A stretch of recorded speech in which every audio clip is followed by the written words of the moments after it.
5, 4, 3, 2, 1, 0. So once again, I'm going to try and pay attention to the colors to start out with. For some reason, I thought Flash was teal last time in the beginning when I saw the colors. So this is Tiamat, and it looks like, yeah, it looks like fOrGG is at the top left-hand corner in yellow, and Flash is at the bottom right-hand color. And it looked like he was in teal again, but I'm just going to wait till we actually see his base before I confirm what color he is. Yeah, Flash is in teal this time at the bottom right-hand corner of the map. fOrGG is across the map at the top left-hand corner in yellow. So Flash obviously haven't taken the early blow to his confidence, a slight blow to his confidence, and I'm not sure why he didn't. I think he really needed to have siege mode there, and if he did, that game would have been his for the taking.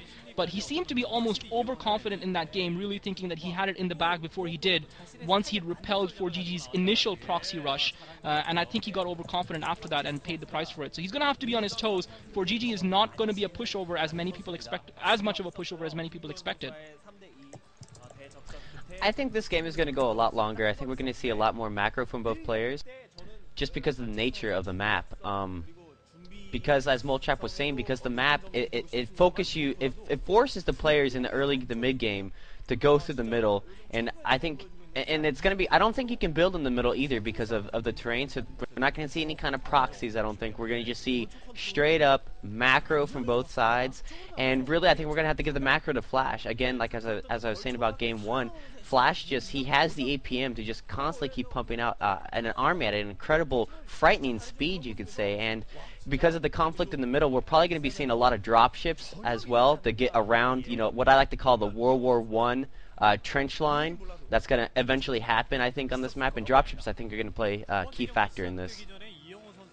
Yeah, definitely with all the neutral building artifacts around and what have you, dropships usually end up being a really big deal on this map.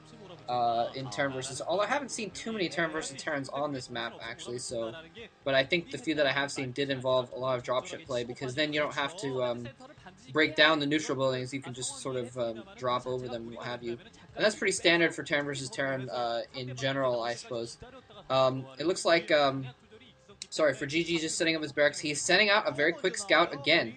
So hopefully, I'm hoping that Flash will actually send out a scout early as well. It looks like he might, in fact, be sending out a scout as well, a little bit later than fOrGG, but hopefully he'll be able to get that intelligence, see what fOrGG is doing, and be able to react a little bit better. Because if Flash, you know, we used to say this about BC all the time, but if Flash knows what you're doing, he's going to beat you. You know, and so if he can hopefully get a scout in there, it looks like he's trying to hide a little SCV at the top of his sorry, at the top of his base. I'm not exactly sure why he's moving it out now. We'll have to see what he does with that. Maybe he's setting up an extra. Oh, he's probably just checking for proxies or something like that. Okay, that's what he's doing. Yeah, he's checking all over the map for proxies actually. And now he's finally going to go scout fOrGG's base.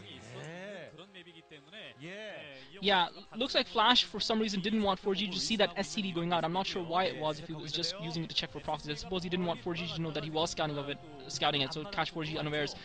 Flash, unfortunately, again, it might not be able to get the scout here because the second Marine has just popped out, and fOrGG with some great micro manages to ward off that SCV and not allow it to get up the ramp, and now he's got the second Marine in it, so Flash doesn't know exactly what fOrGG's build is, even though both players have gone for relatively similar builds. It looks like Flash is building something outside of his base. Looks like he's building a proxy starport, so it's Flash's turn now to go for something crazy. Flash building the proxy starport, and that's why he was trying to hide that SCV and make sure it wasn't scouted. And so Flash is building a starport, and fOrGG obviously is not going to see this coming. fOrGG has got his factory up, he's getting his machine shop up, and Flash might actually be able to catch fOrGG off guard here.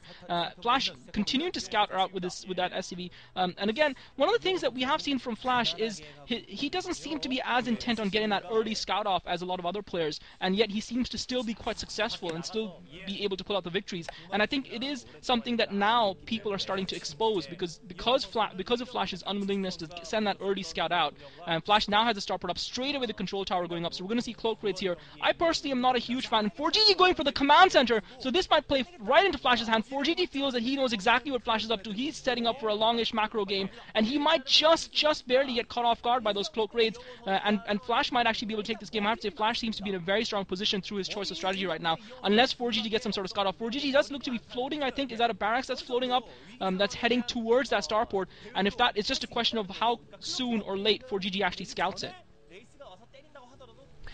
Things are definitely going to start playing into Flash's hands. I completely agree, Clausart. And because fOrGG is going for that expansion, we're going to be kind of seeing the same thing that happened in game 1. fOrGG isn't going to be willing to lose that expansion, and he's going to try everything in his power to try to defend his main base and his expansion. He's going to be forced to divert his forces, and I think he's going to be in a lot of trouble. You can see him going for the armory. That's to get Goliath just in case in an event of a Wraith attack, but he's going to have to rely. It looks like he's not getting Engineering Bay at all, so he's going to be relying mostly on Comsat, and we know that Wraith just has great Wraith micro, and there's one out already. So what Flash is going to do, he's just going to harass fOrGG, make him waste his Comsat so he can't scan Flash's base and see what he's up to, and he's just gonna get set so far behind by this attack. Flash is just doing the exact right thing right now. He's just going for just something completely different than what fOrGG has been expected, and because he's going for that expansion, he's not going to have enough resources, I think, to really deal with this. Yeah, and he doesn't even have that Comsat center up yet. He's just getting the Academy up. Flash might even be able to slow down those things by picking off the SCVs that are involved in building them. He does not get the armory down, and he's probably not going to get the Academy either, actually. fOrGG has another SCV there. Anyway, but now Flash is going to start being able to pick off some SCVs here. It's interesting to note that he actually turned that, well, I guess it doesn't really matter, but he turned the building away from Flash's starport, so he doesn't even know where that starport is, but now he obviously knows that the Wraiths are there. He's just getting his Comsat center up now. Flash has had to turn on his cloak already, actually, because of those Marines. He's just going straight for the economy, though. I think he's seen that fOrGG's built another command center, so he wants to get his economy down as much as possible instead of just trying to kill those Marines. And the Comsat center is up. He needs to run away. The Goliath is nearby, and he does move out of the way. It looks like one of his Wraiths actually running out of cloak energy anyway, so he's going to have to use his mobility more than the cloak at this point. Although every new Wraith that comes in is going to have some more cloak energy. I wouldn't be surprised if we see him splitting his forces up to try and distract fOrGG a little more.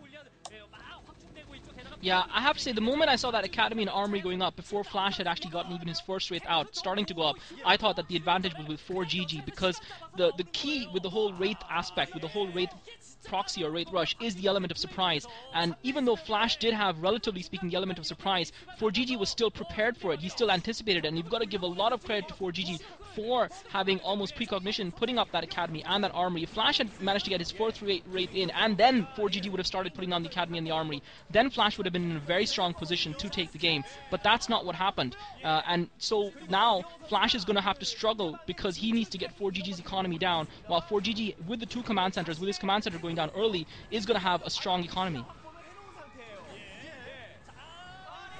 And now you can see that fOrGG has completely annihilated Flash's Wraiths. He has about 4 siege tanks in the middle. He's going to start pressuring Flash. And Flash, wow, he's doing something extremely risky. He's double expanding. He just got his natural online. He's now expanding in the top right, and he's still only at one factory. I don't think Flash is doing the proper thing here by double expanding so quickly at one factory. He's not going to have the forces to really defend against fOrGG, and maybe it's because he hasn't... well, he's got siege, though, and fOrGG is going to have to move into that. You see that Marine getting blasted there.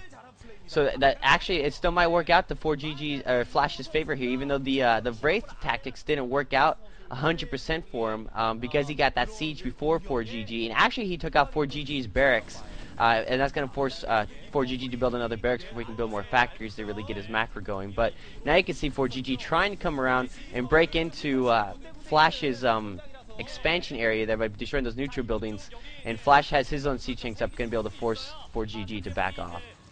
I think that Flash he kind of knew that he was behind economically, because he didn't accomplish enough with those raids, and so he kind of took a risk by double expanding. He's actually getting another expansion as well. He's going for a 4th command center. He's going to depend on the static defensive abilities of the Terran. He's got siege mode down, but his forces are spread a little thin, actually, and fOrGG coming in here over the top, and Flash having to defend his middle and the top as well, all different points. He's having to bring SCVs off the line and bring more tanks in. I don't know if these are actually going to hold it off, though. He's going to have to bring in his forces from the south, and they're just a little bit slow in getting here, and if he loses this command center, this could be pretty bad for Flash.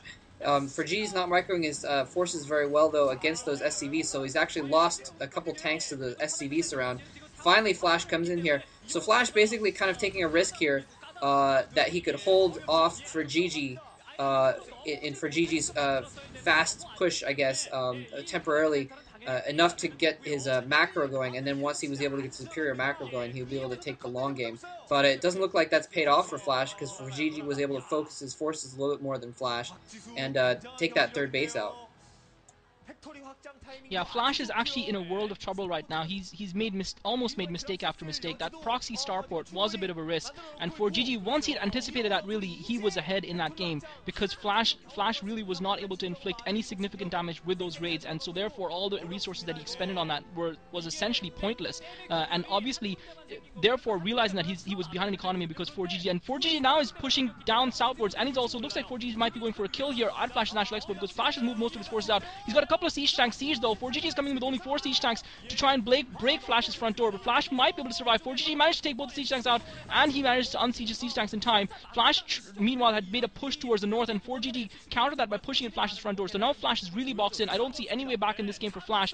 Flash now forced to bring his forces back south. He's managed to clear up fOrGG's forces at the 1 o'clock position, but meanwhile, in consequence, he's found himself completely locked in into the 3 o'clock expansion at the middle of his base. So Flash is in huge trouble here, downright trying to take back his territory, but fOrGG has got a huge macro win. Flash, though, does have the advantage of the floating barracks, and looks like he just might be able to take this back. fOrGG this time spreading his forces slightly thin, and Flash is actually going to be able to hold this because fOrGG doesn't have any reinforcements coming. But yeah, seesaw battle between both these players in terms of the psychology of the game. Flash, realizing that he was behind on economy, decided to try and compensate for it by going for the 2 command centers. fOrGG anticipated that straight away and sent the bulk of his forces towards the north, towards the 1 o'clock base, and even though Flash managed to get his defense to defend the 2 o'clock base, fOrGG then went around towards the single neutral building in the most northerly part at the top right hand corner of the map and managed to break through there. fOrGG now pushing out with a group of 4 tanks and 2 Goliaths, trying to keep the pressure up on Flash while he gets his own economy going. I still feel that even though Flash has fought back quite valiantly in this game,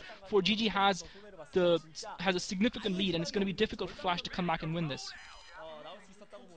And now we can see that fOrGG is catching up in terms of bases with Flash. He's actually taking the 12 o'clock location for himself, and it looks like the 8 o'clock position is just now coming online for him. So he's trying to take the economic advantage that Flash is trying to gain by going the 4 base, by getting 5 bases himself, while just constantly pressuring Flash. Look at all those siege tanks just rolling in from fOrGG, pressuring the natural of Flash, and Flash is forced to bring SCVs out the line, trying to surround those siege tanks, and a lot of those SCVs are being taken down though, but they're just pretty much just delaying for Flash to get his siege tanks in position to try to hold off this push. I don't know if he's going to be able to do it though, because fOrGG just has so many more factories than Flash does, because he got that economy so much earlier, and you can see that he just has a ton of units just coming in. I don't think Flash is going to be able to hold this push on his natural. I don't think he has the forces or the factories to really keep up with the macro. Flash is in a lot of trouble here. He keeps getting outplayed, and he keeps having to pull SCVs off the line. If he hadn't had to pull so many SCVs off the line, he'd be in an okay position, but he's lost so many SCVs. You can see he doesn't really have much mining at the top right base there anymore. He's had to pull all of his SCVs off his natural for a minute there, and he's just finally getting that going again. And yeah, like you said, in the meantime, fOrGG has taken another base at the 12 o'clock position. Things looking pretty bad for Flash. I don't want to count Flash out yet. If it were anyone else, I would count them out at this point, I think. But I've seen Flash come back from worse situations than this in the past, so I don't want to quite put it past him to come back at this point, although I think it's going to be up to fOrGG to make a mistake, I think, at this point. To be honest, it's quite hopeless for Flash, because he's not only is he stuck, but he's actually not able to get reinforcements up. Not only is he behind, but he's actually struggling to get reinforcements up to the northern half of his, I suppose, section of the map. If you look at the map, if you divide it up, fOrGG has got pretty much 2/3 of the map, and Flash just has a small sliver along the eastern edge of the map, and that's all that Flash controls, and really he's struggling to hold on to it because fOrGG's got those siege tanks in such a good position that Flash is unable to even get his reinforcements further north. And really Flash has been playing catch up all game ever since his Wraith Rush failed, or his Wraith Surprise failed. He's been playing catch up, and he just hasn't been able to get back on level terms, and I don't see fOrGG letting go. The only reason Flash is still in the game is because he's a Terran, and because Terrans, through their defensive qualities, can stay in the game much longer, especially versus other Terrans. But fOrGG 4GG is just in such a strong position. His economy is so overwhelmingly superior to Flash's right now. He's also got position, which is everything in Terran versus Terran, and he's got superior macro at this point in time, and I just don't think there's anything Flash can do to come back in this game. I really think Flash just has too few forces scattered in too few places. Flash does have 2 starports hidden here with control towers. I'm not sure what he's building them. I don't think I saw him get a science. He might just be going for mass dropships there, but I didn't see him get a science facility up. I don't think it's possible for him to be trying to produce battle cruisers at this point in time. Nevertheless, fOrGG now with the Flash at the with the drop at the 1 o'clock position, and Flash GG. So really, I don't think it was impossible for Flash to come back in that game. fOrGG is playing too solidly, and we might have a shock upset win on our hands. fOrGG taking the lead 2-0, and Flash has got everything to do. That was just crazy. As soon as I saw those dropships come out from fOrGG, I knew 100% right then that it was over, because Flash didn't have, like you said, he didn't have the forces, he didn't have the resources, he lost a lot of SCVs, like Moltrap said, and fOrGG, once he got those dropships out, he had the ability to just hit Flash anywhere at will, and Flash could do nothing about it.